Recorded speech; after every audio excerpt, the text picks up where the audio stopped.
أعوذ بالله من الشيطان الرجيم بسم الله الرحمن الرحيم السلام عليكم ورحمة الله وبركاته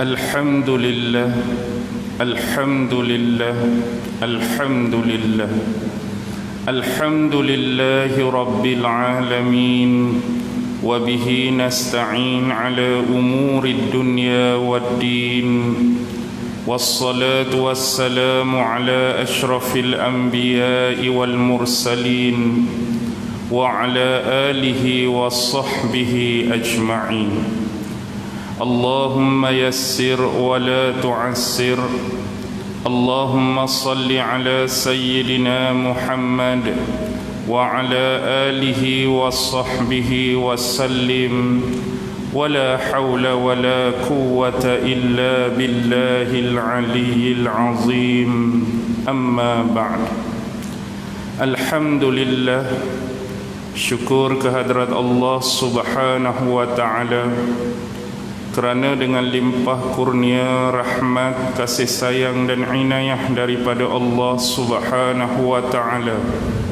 alhamdulillah, pada malam ini sekali lagi kita sama-sama dapat dipertemukan oleh Allah subhanahu wa ta'ala. Dan mudah-mudahan pertemuan pada malam ini sedikit sebanyak dapat memberikan ilmu dan pengetahuan kepada kita semua berkaitan dengan syariat dan agama Allah subhanahu wa ta'ala. Terlebih dahulu ucapan terima kasih kerana kesudian pihak masjid untuk menjemput saya menyampaikan ceramah pada malam ini, ahli-ahli jawatan kuasa dan seterusnya, hadirin hadirat, muslimin muslimat yang dirahmati sekalian.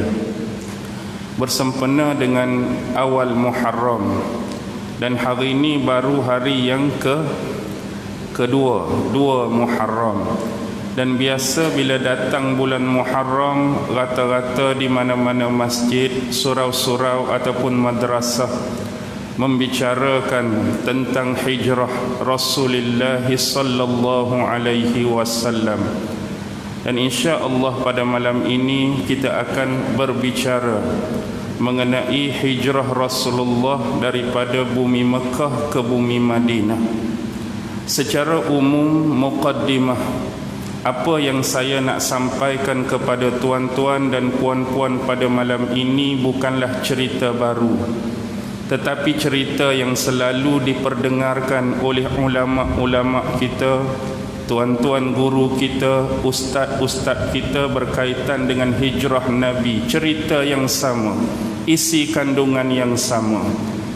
Tetapi kita harus memahami bahawa sebagai seorang Muslim yang kita katakan beriman kepada Allah dan beriman kepada Rasulnya, perkara-perkara yang menjadi persoalan pokok dan syiar yang besar di dalam agama, kisah-kisah ataupun sejarah-sejarah ini perlu sedia ada dengan kita. Walaupun secara detail cerita dan kisah ini secara umum ada dengan kita. Sebagai contoh, bila kita sebut hijrah Nabi, antara isi-isi dan kandungan hijrah Nabi itu kisah dia ada dengan kita walaupun tak detail. Bila orang cerita pasal Isra' dan Mi'raj, cerita Isra' dan Mi'raj tu kena ada dengan kita walaupun tidak detail. Bila orang sebut nuzul Quran, sekurang-kurangnya kisah mengenai penurunan Al-Quran secara umum ada dengan kita walaupun tidak secara detail. Cerita mengenai kelahiran Rasulullah sallallahu alaihi wasallam yang kita sambut dengan nama Maulidur Rasul perlu ada dengan kita. Jadi kita tidak perlu mengulang-ulang kisah yang sama. Yang kita nak ambil ialah iktibar, yang kita nak ambil ialah pengajaran daripada apa yang berlaku melalui peristiwa ataupun sejarah hijrah Rasulullah sallallahu alaihi wasallam. Bila sebut berkaitan hijrah, sebagai orang Islam kita harus memahami apakah yang dimaksud dan dimaknakan dengan hijrah itu sendiri. Ni kita duk bersembang hijrah. Bila orang tanya makna pun tak lepas. Bila orang tanya takrif pun tak lepas. Bila orang tanya definisi hijrah pun tak berapa nak lepas. Jadi yang pertama sekali kita harus faham apakah yang dimaksudkan dengan hijrah. Bila sebut tentang hijrah secara lughah, secara bahasa ataupun istilah moden kita panggil etimologi. Yang ni lughah dan bahasa. Apa dia? Hijrah ada dimaknakan oleh ulama sebagai meninggalkan sesuatu perbuatan. Tinggal sesuatu perbuatan tu nama dia hijrah. Ataupun ada ulama yang memaknakan meninggalkan pergaulan. Maksudnya jangan berkawan dengan jenis-jenis tertentu, meninggalkan pergaulan dengan golongan-golongan tertentu. Bukan semua, tapi ada jenis-jenis tertentu. Dan ada juga yang memaknakan berpindah dari satu tempat ke satu tempat yang lain. Yang inilah biasanya diistilahkan oleh ulama-ulama dari sudut bahasa yang kita boleh faham secara ringkas. Manakala dari sudut syariat, dari sudut istilah yang kita panggil terminologi dalam bahasa yang lebih moden, ada 3 makna yang selalu diberikan oleh ulama. Pertama, dengar betul-betul tuan-tuan dan puan-puan, hijrah bentuk yang pertama ialah hijrah meninggalkan segala bentuk perkara-perkara yang ditegah dan dilarang oleh Allah Subhanahu wa taala di dalam syariat ataupun di dalam agama. Yang ni merupakan hijrah yang menjadi kewajipan bagi setiap orang Islam, baik dia berjantinakan lelaki ataupun berjantinakan perempuan. Hijrah bentuk yang pertama ni jadi wajib sebab apa? Sebab hijrah kita nak tinggalkan apa yang Allah larang dalam syariat, dalam agama, kena tinggal apa yang Allah tegah dalam agama. Sebagaimana hadis yang diriwayatkan daripada Imam Bukhari dan imam-imam yang lain. Riwayat daripada sahabat besar Abdullah bin Umar radhiyallahu taala anhuma. Rasulullah bersabda, al-muhajiru, orang yang berhijrah tu macam mana? Man hajara ma nahallahu an. Seorang yang dikatakan berhijrah ialah seseorang yang meninggalkan apa-apa yang menjadi larangan atas dirinya daripada syariat ataupun agama. Yang ni dah dimaksudkan dengan hijrah bentuk yang pertama.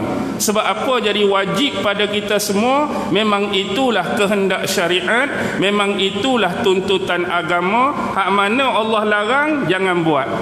Hak mana Allah tegah, jangan buat. Hak ni kita kena hijrah, tinggal semua. Baik, manakala hijrah bentuk yang kedua ialah meninggalkan pergaulan.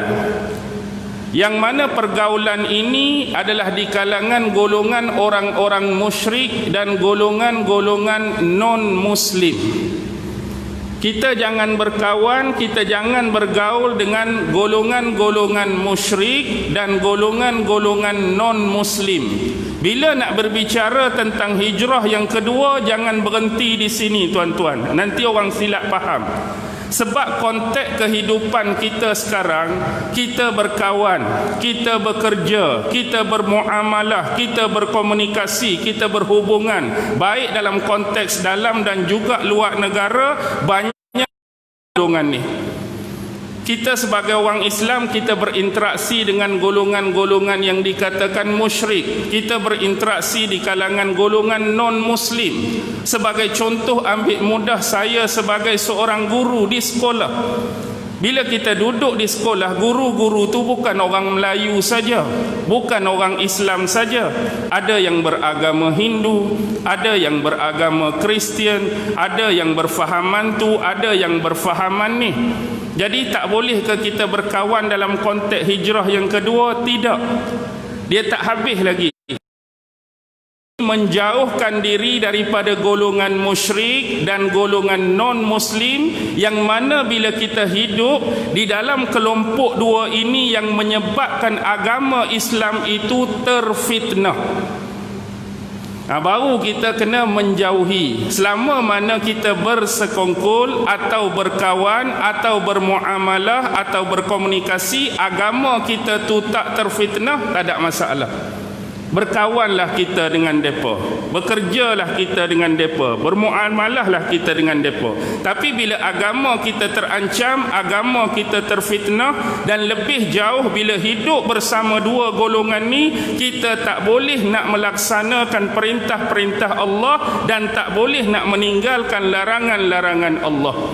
Contoh, duduk dengan dua kumpulan ni nak semayang pun orang marah.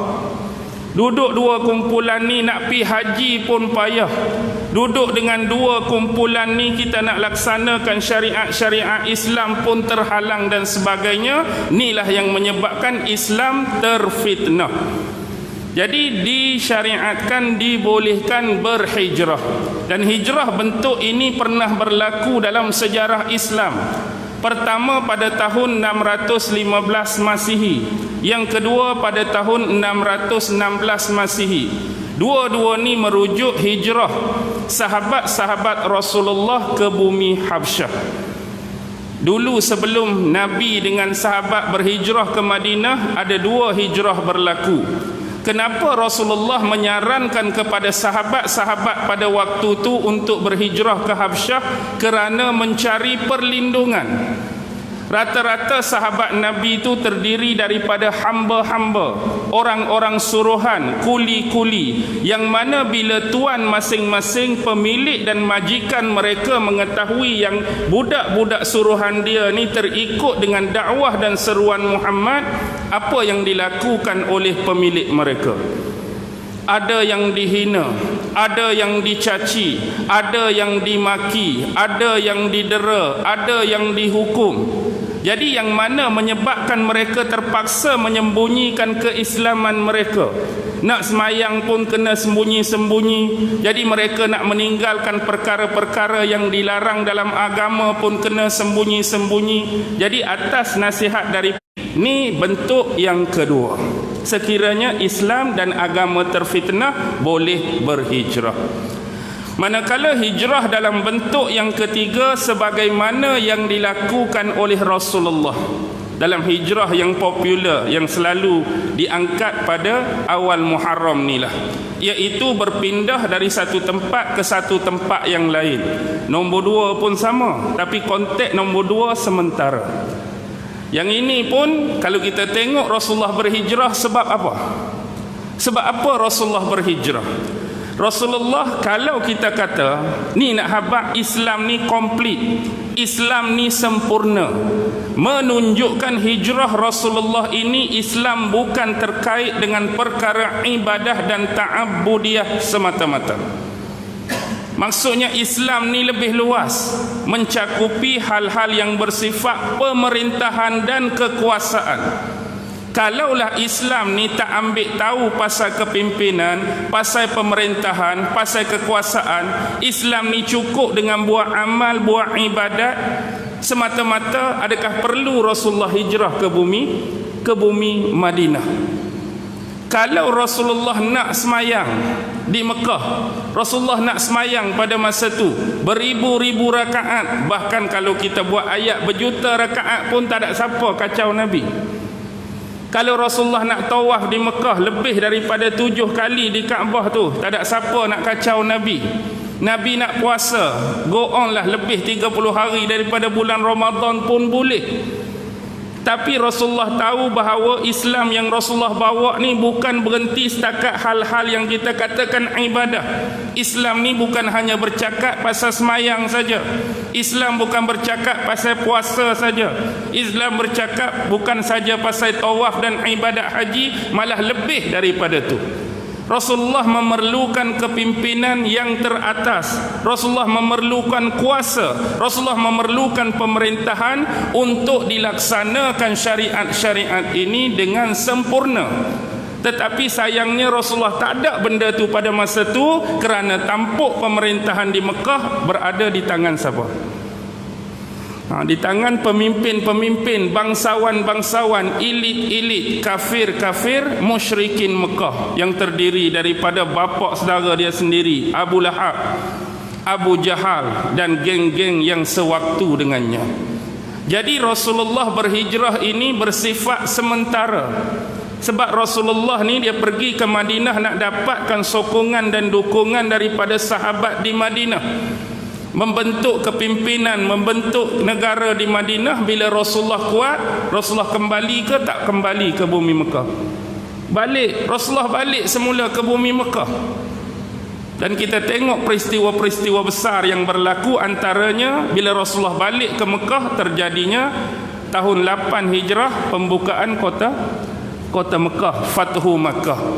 Walaupun kemudian Rasulullah kembali semula ke Madinah. Jadi inilah hijrah bentuk yang ketiga, kerana nakkan kekuasaan dan pemerintahan yang Rasulullah tak dapat sewaktu berada di bumi Mekah. Baik, persoalan yang paling besar ialah bila Rasulullah nak berhijrah ni, di bumi mana yang jadi tempat sasaran dan tumpuan Rasulullah? Bukan kata kita kena keluar daripada Mekah, kita nak berpindah daripada Mekah, tak tahu nak tuju ke mana. Tidak. Kerana Rasulullah adalah seorang pemimpin yang berstrategi. Rasulullah ada panduan wahyu daripada Allah. Sasaran tempat itu juga sudah disediakan oleh Allah, iaitu bumi Taibah, yang disebut dahulu sebelum nama Madinah ialah bumi Yasrib kan, bumi Yasrib. Jadi di bumi Yasrib ni dah ada sahabat-sahabat yang sudah pun masuk Islam. Macam mana orang-orang di Yasrib sudah masuk Islam lebih awal? Kerana peristiwa yang terjadi. Antaranya ialah pada tahun 621, Perjanjian Aqabah yang pertama. 622 Masihi, Perjanjian Aqabah yang kedua. Dan di tahun yang samalah Rasulullah dan sahabatnya Abu Bakar berhijrah ke bumi Madinah. Dalam perjanjian Aqabah pertama dan perjanjian Aqabah yang kedua, hasil daripada dua perjanjian ini Rasulullah dah hantar seorang duta, iaitu sahabat besar Mus'ab bin Umair.